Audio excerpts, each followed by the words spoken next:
Hello, Namaste. Today, the fourth round of the Grand Prix took place here in the Leela, and the game between Koneru Humpy and Zhu Jiner was extremely interesting. It looked like Humpy was going to play a strategic game and outplay her opponent. She was playing a lot of prophylactic moves from the opening, and they reached this position in the Nimzo Indian defense. Here again, Humpy plays a prophylactic move like knight c e2, supporting the d4 pawn in case she wants to go for e4 ever. But the main reason is to prevent c5, because once the knight moves, black is not able to play c5 comfortably. Black thought for about 13 minutes here and played queen e7, intending to play c5, but white continued with bishop d2 quickly, so that c5 is not such a big problem, because we can simply take it back,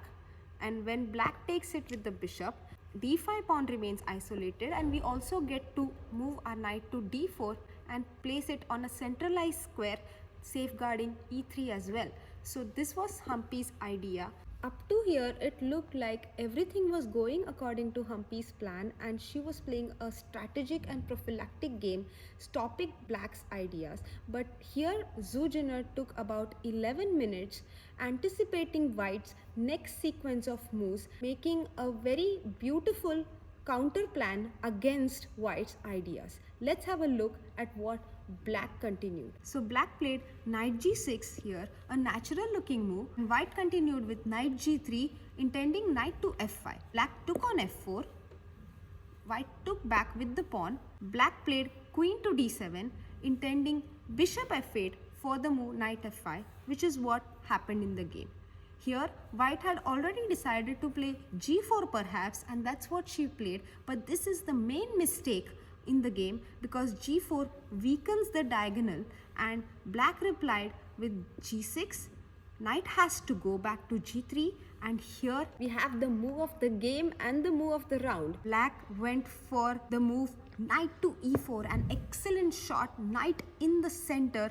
This square is covered by the f3 pawn, the bishop on d3, but you cannot take it for free, because if you take the knight, then black takes back the knight with the pawn. Bishop has to move to c4 or e2. Let's say bishop moves to e2, queen takes the pawn on d4 with a check, and now we see the problem with g4.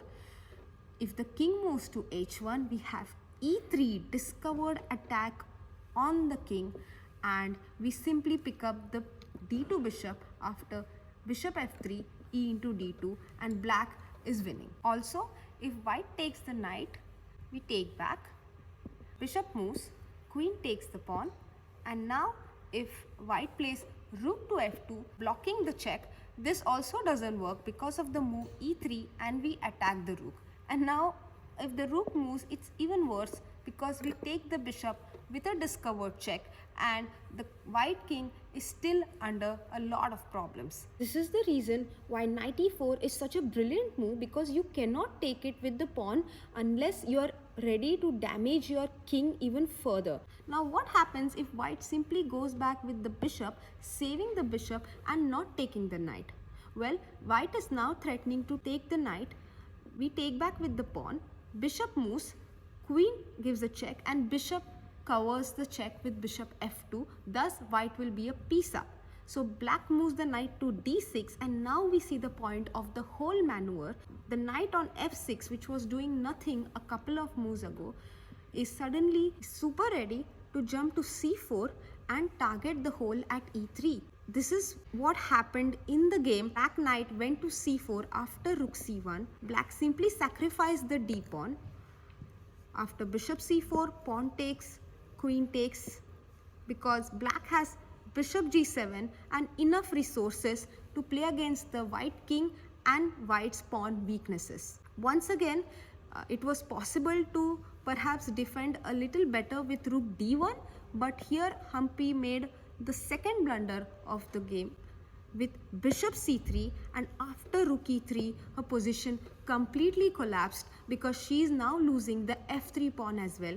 King g2 is impossible, because queen into g4 can be picked up because of the pin on the a8 h1 diagonal. So after knight e4, we see that this monster bishop, actually this very passive bishop on b7, which was blocked behind his own pawn d5, is now so active in all the variations, and this is the reason knight e4 is such a strong idea. So that's why we call it the move of the day.